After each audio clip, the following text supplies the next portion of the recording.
BFM Business. Toute l'info éco et business à la mi-journée. 60 minutes business. Guillaume Paul. Allez, midi 21, on est de retour sur BFM Business et donc le fondateur et PDG de Lunettes pour tous, Paul Morlet, qui est avec nous. Bonjour Paul Morlet. Bonjour, merci d'être avec nous.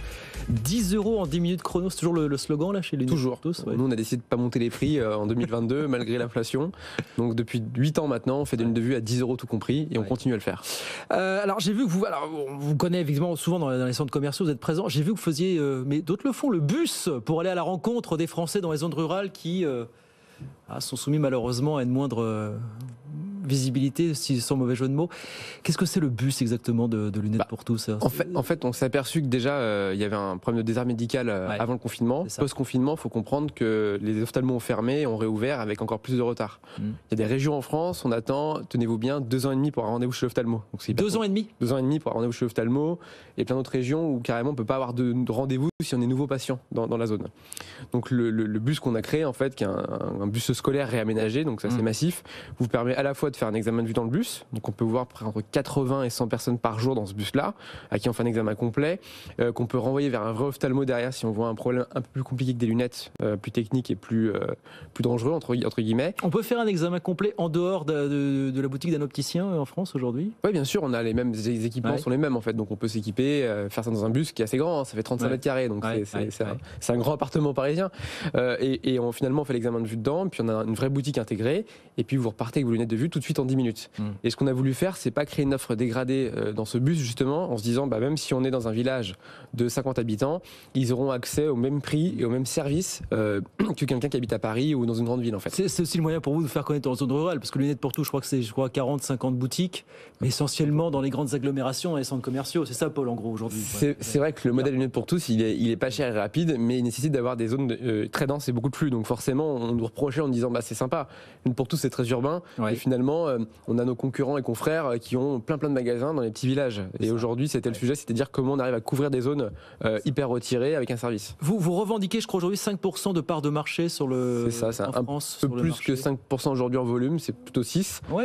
Parce qu'on a eu un peu le vent dans le dos grâce à la réforme santé. Mais malgré tous les procès, on va l'appeler comme ça, que vous faites au grand réseau aujourd'hui, qu'est-ce qui fait qu'aujourd'hui 95% des Français globalement continuent de plébisciter, malgré les prix préférentiels que vous leur offrez, le cadre d'un opticien traditionnel plutôt que de Lunettes pour tous ou ces acteurs qui, comme vous, disruptent le marché finalement? Alors, ça tient à quoi ça? Alors pourquoi on n'a pas plus que 5% de marché? Pour l'instant, voilà, c'est parce qu'il faut aller à la rencontre des zones et des petits bâtiments. Alors il y a deux explications rationnelles à ça. La première, c'est qu'on n'a que non pas 40-50 magasins, mais 28 magasins aujourd'hui. La moyenne et là, on est sur des réseaux de 1000 voilà, 1000 magasins. Donc là, on est allé 35 fois plus petit. Donc déjà, pour commencer.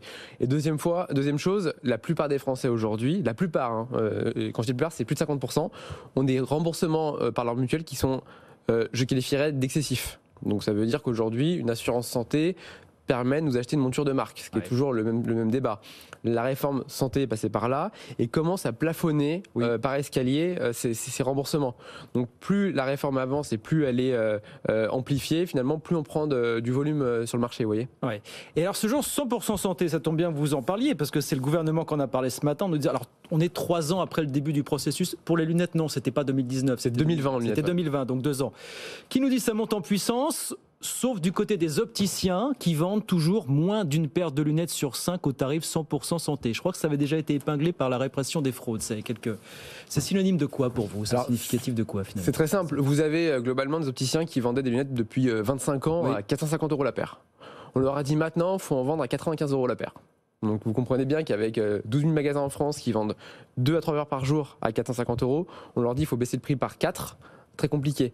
Et aujourd'hui, ils voient finalement que les assureurs, les mutuelles n'ont pas beaucoup baissé les remboursements, donc finalement ils peuvent continuer à vendre cher, ce qui crée finalement un effet sur la réforme qui passe pour une réforme peu utilisée, en tout cas en optique, parce qu'il est vrai que la réforme est un succès en dentaire et audioprothèse, parce que là, la réforme a été très généreuse avec les audioprothésistes et les dentistes. Donc forcément, là, elle prend du volume. Optique, forcément, on nous demande de baisser les prix. Enfin, on demande au marché, nous, on est contents, parce que nous, ça nous permet d'exister en réalité. Mais donc, c'est forcément plus compliqué comme transition. Tous les grands opticiens qu'on a reçus, qui sont venus, qui ont été à votre place ici, nous disent effectivement, portent de la même manière que vous portez un regard critique sur ce qu'ils font aujourd'hui, ils portent un regard critique sur ce que vous faites, en disant, mais la qualité était le rendez-vous, l'écoute était le rendez-vous. rendez-vous. Peut-on être 100% concentré sur un client quand on est amené à recevoir plusieurs centaines de clients par jour finalement?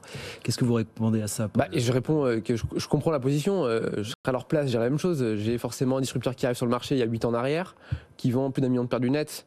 Mais là, on parle de la qualité des lunettes, de l'écoute, du temps consacré. Je comprends bien. Maintenant, vous savez, avec 6% du marché, des gens qui reviennent tous les ans depuis 8 ans, avec une marche en croissance. Oui. Aujourd'hui, la vérité, c'est que le gouvernement l'a dit, faire des lunettes, ça coûte pas plus de 100 €. Donc 500 €, je veux bien. 100 €, on sait faire, on sait très bien faire. Vous voyez bien que la qualité, c'est plus un sujet. Aujourd'hui, on a les mêmes produits que tout le monde, les mêmes verres que tout le monde, les mêmes montures que tout le monde. On a encore plus de volume qu'avant. La qualité, elle était comparable à l'époque, et maintenant, je commence à les mettre au défi. Je pense qu'on a des produits qui sont même un peu mieux que la moyenne maintenant, parce qu'on a réussi à avoir du volume en réalité. Donc le sujet de la qualité, ça tient plus pour moi. Le sujet aujourd'hui, c'est effectivement, on a réussi à automatiser beaucoup de choses, c'est vrai. Il y a beaucoup de choses qui s'automatisent aujourd'hui. Et c'est vrai que l'opticien un peu à l'ancienne qui passe 2h30 à table avec le client, c'était aussi parce qu'il fallait choisir la bonne monture, parce qu'il fallait attendre 2-3 ans pour la changer, et que le montant de la facture est tellement excessif que forcément, on ne peut pas justifier une vente en 5 minutes. Dans l'autre sens. Donc c'est l'ancien modèle, c'est l'ancien monde et le nouveau monde en fait. Donc vous dites c'est l'ancien monde, l'ancien modèle. Vous dites qu'à terme il n'y a pas d'avenir pour ces acteurs-là. C'est ça que vous dites finalement. Je dis qu'il y a des opticiens, il y a des clients qui ont besoin de passer du temps parce qu'ils ont des vues compliquées. Et je vous rassure, je suis une pour tous, quand on a un client qui arrive avec une vue très compliquée, on va passer 1 heure avec lui. Mais la majorité des gens, en fait, ont des corrections dites simples. Je vous parle de 70% des Français. On n'a pas passé 2h30 avec eux pour savoir comment ils lisent, comment ils mangent, comment ils conduisent. Évidemment, c'est des corrections qui sont très simples. Le modèle, vous dites, c'est le vôtre qui incarne l'avenir. Mais votre avenir à vous, ce que vous devrez proposer dans 2 ans, 3 ans, 5 ans par rapport à aujourd'hui, c'est quoi de plus? Nous, on pense à un truc, c'est que finalement, on gagne des parts de marché à partir du moment où on délivre de plus en plus vite. Aujourd'hui, en fait, la Lunette pour tous est connue, certes pour le prix, mais la plupart des gens vous diront je vais chez Lunette pour tous parce que je les ai tout de suite. Oui. Et aujourd'hui, quand on voit des acteurs arriver dans la distribution alimentaire, etc., qui prennent des parts de marché, pas par les produits qu'ils ont, pas par les prix qu'ils ont, mais par le délai qu'ils offrent, finalement. C'est là la croissance qu'on voit aujourd'hui. Et aujourd'hui, on voit que la plupart des gens sont très contents de pouvoir, et même soulagés de pouvoir avoir des lunettes de vue en 10 minutes. Bon, tout ça, ça va passer par la montée en puissance du nombre de points d'implantation. 54 magasins attendus cette année. Je vois 130 magasins en 2025. Donc montée en puissance progressive finalement. Maintenant, le Covid est passé par là. On a quand même ouvert 6 magasins par an pendant le Covid, donc on n'a été pas si mauvais. On a quand même fait la croissance. Et maintenant, il faut repartir à fond et surtout aller à l'étranger. On a pas mal de sujets. Là, on a des magasins qui vont ouvrir déjà en Belgique pour commencer, parce que là-bas, il n'y a pas de remboursement mutuel. Et là, je vous garantis que les Belges, ils sont contents de payer pas cher les lunettes. C'est pas un choix facile pour eux. Vous ouvrez en mars le premier magasin à Bruxelles, c'est ça? Deuxième chose, pour répondre à la qualité des opticiens, on va ouvrir une usine de montures qui va faire que toutes nos montures 100% D sont faites en France, à la main, parce qu'aujourd'hui on estime qu'à 30 € de prix de vente on sait les faire en France de qualité, donc on va aller encore plus loin avec le prix qu'on a finalement, et on continue l'accès aux soins avec les bus finalement. Donc la qualité on la maîtrise, la Made in France c'est en cours, l'export aussi. Voilà pour les projets, pour les prochains mois, Lunettes pour tous qui continuent de grappiller des parts de marché. Merci beaucoup Paul, merci de nous voir. Paul Morlet, le PDG cofondateur de Lunettes pour tous, avec nous ce midi sur BFM Business. Merci beaucoup, à très vite, avec plaisir.